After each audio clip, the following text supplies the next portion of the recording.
Hey guys, this is Anthony Morganti from AnthonyMorganti.com, and this is episode 32 of Photo Critiques. And in Photo Critiques, people send me in some of their best images, and I critique each shot with suggestions on how they can improve it.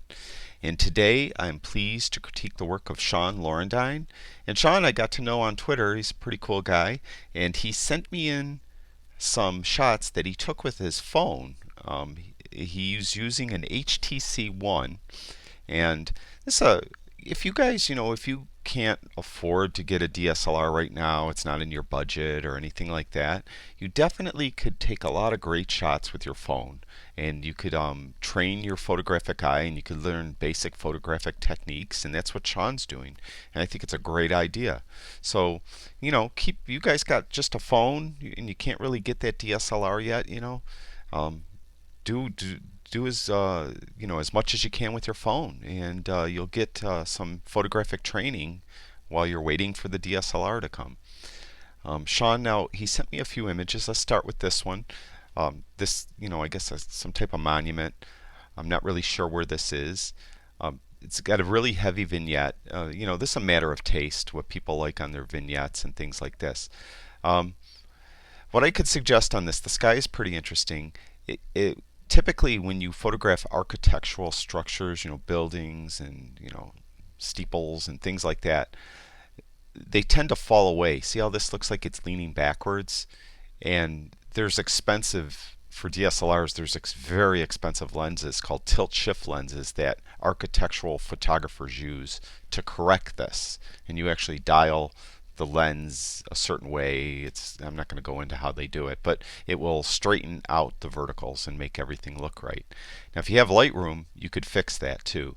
You'd go over to lens corrections, and often times you'd click enable profile corrections and remove chromatic aberration. That obviously is not going to do anything on this photo because it was a phone.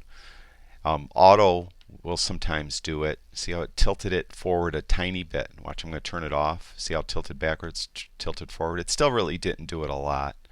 You could click vertical and it did it more. Or you could just go into manual and you could go to the vertical thing here and you tilt it a little bit that way. And you would click this checkbox, constrain crop, and then it will crop the photo. So it even could come a little more. But that's what you would do if you're photographing buildings and monuments and things, and they look like they're falling backwards. Bring it in Lightroom. You could also do this in Photoshop, and you could do it in Elements. You could correct the verticals. This is the similar shot, just different processing. I don't really always want to comment on processing because that's really in the eye of the beholder, and what someone processes it I might not like. What I process it they probably don't like either. So it's in the eye of the beholder.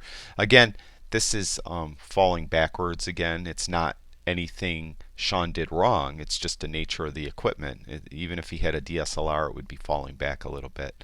So what you would do is you would correct that by pulling it in like that. It starts to distort at the bottom, and then you're going to have to adjust the distortion a little bit too to try to get it to look, everything look like it's not pinched in. Obviously, it is now. I'm just, doing this real quick. That gives you an idea of what you could do with the lens corrections in Lightroom. This, again, the processing, that's a matter of taste. Very dark, kind of a, I know the idea is trying to get the flag backlit. I mentioned in a previous critique, you typically want the flag, any flag, to be on the right, to go to the right side of the flagpole. That's just the natural way flags go. Well, when you see them, when they're created on paper, drawn on paper, they're left to right. So you'd want this flag preferably on this side of the flagpole. You'd of course have to reposition yourself. Hopefully the wind's blowing the right way. Also, the flags always look the best when they're totally unfurled. So the wind has to be blowing in the right direction. You need a lot of stuff going for you to get this shot. You need the wind blowing left to right. You need it blowing hard enough so it will totally unfurl the flag, and then you need that sun right where you could stand to position it behind the flag. So that's a sight, a thing. If you pass by a flagpole a lot, um, with a nice scene around the flagpole. Just keep revisiting it until the wind's blowing the right way and the sun's in the right position. And this is a nice shot.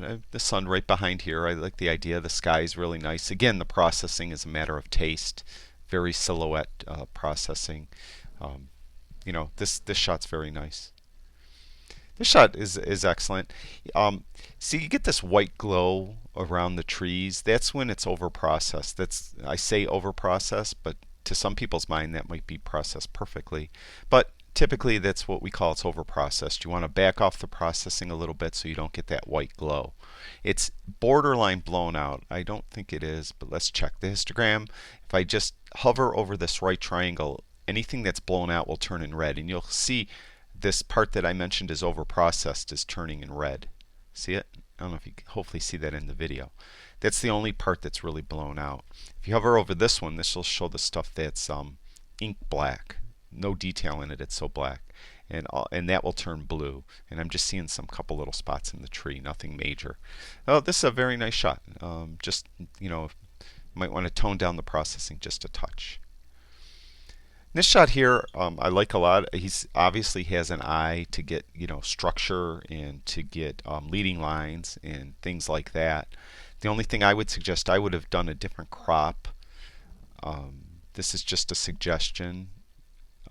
I would I would unlock this lock. Yeah, I would probably pull that in so it's just at the base of this pole or post or stanchion or whatever you want to call that. And this one similarly, so it's like that. And to my eye, that's a stronger image than it was without the crop. So that's just a suggestion. That's without the crop. That's with the crop. So, something like that. It's a pretty cool image though. This shot here, I like the processing on this one. It's very clear. The sky is very dramatic. This part down here is kind of distracting in a way. I don't know, it's kind of like a mud hill almost. It's hard to tell. You have these weeds here that are distracting, and this light pole sticking out of nowhere. You want to try to minimize as much as you can that's distracting. So again, I would suggest a crop on this one. You can't eliminate everything, but you could minimize it. And this is sometimes what you want to do. You want to try to minimize as much as you can. And I can't get it so that light pole's totally out of the shot, but I could get it like that. I think that is a stronger image than what we had when we were looking at that. I think that's a much more dramatic, strong image. And then we could use the clone tool in Lightroom to hopefully get rid of this light pole. Something like that, I don't know. And that's a lousy job, but you get the idea, And then the weeds and stuff, if you wanted to get rid of those too, you could really work on that and getting rid of those, and it would make the whole image a lot stronger. But I think this is a stronger, more dramatic shot crop like that than it was like that. That's just my opinion. Again, a lot of this, you try to do critiques and offer people generalized advice that is true in photography, but then a lot of times your own biases creep into the critique, and I try not to let that happen, but it happens all the time. But in my mind, I would, on at least the couple shots that I showed you as Sean's, I would crop them a little different. This is a very nice shot. Again, we have this kind of meandering line going through the shot. It's kind of a diagonal. It's nice. Again, it would be considered over processed in most instances. I think it's borderline blown out. Yeah, nothing. It's just turning red again where the processing is on the edges. So you really want to try to avoid getting those white glows around things. Hopefully you could see that in the video. There's like just a white glow around anything that's sticking out into the sky. So it's kind of an interesting shot and an interesting study and interesting processing. I like the framing. I like what he did. It's just like I said, the processing might be just a touch overdone. And this shot here I love the color. Again, it's hard to believe he did this with the phone. I notice I'm not really commenting on focus because you have little limited uh, opportunity to focus exactly where you want with the phone. Again, I mentioned in these photos, you generally like the stamen of the flower to be in sharp focus. In this case, you might want to forego focusing on the stamen to focus on this interesting color pattern that these flowers have. So something maybe focus right in there. It's a nice study of contrasting colors right there. Again, I would probably do a different crop. I would probably bring it in a lot tighter because the reason why I would bring it in a lot tighter, let me bring it back out, is because this other outer part to me isn't contributing to the shot that much. We have this splash of brightness and color right here, and in that regard, taken as a whole, it's interesting. But because we got this splash of brightness and color against all this darkness and just, kind of a solid, color. But I think it would be a stronger image too if it was cropped in considerably. Oops, didn't want to do that. What am I doing here? Let me hit escape. Let me get out of that. Okay, let's do this again. So if I crop it in like this, and like this, and like this. Something like that I think is a more striking image. That's my opinion, again, but that's something to consider. And I think that's it. Nope, we got another one. Sean, this is another one. I think this is the last one. Again, the processing's a matter of personal taste. You can see how all the verticals of the trees have this little white glow around them. Of course, that's you generally when you process your shot, you want to if you're going to really process it a lot, you don't want to go so far that you get this kind of white glow around everything. So you want to try to avoid that. The the composition's nice, kind of a subtle frame of these two trees over here and these two trees here. We have a foreground element is this bench, but it's just barely in the shot. Maybe if you could have just backed up just a touch and got that a little more in the shot. It's hard to tell if it's completely in because this, the North Star photography is covering up the bottom, but it's an okay shot. I like the color of the sky in that regard. It's very nice. But again, like I said, the processing is a matter of personal taste.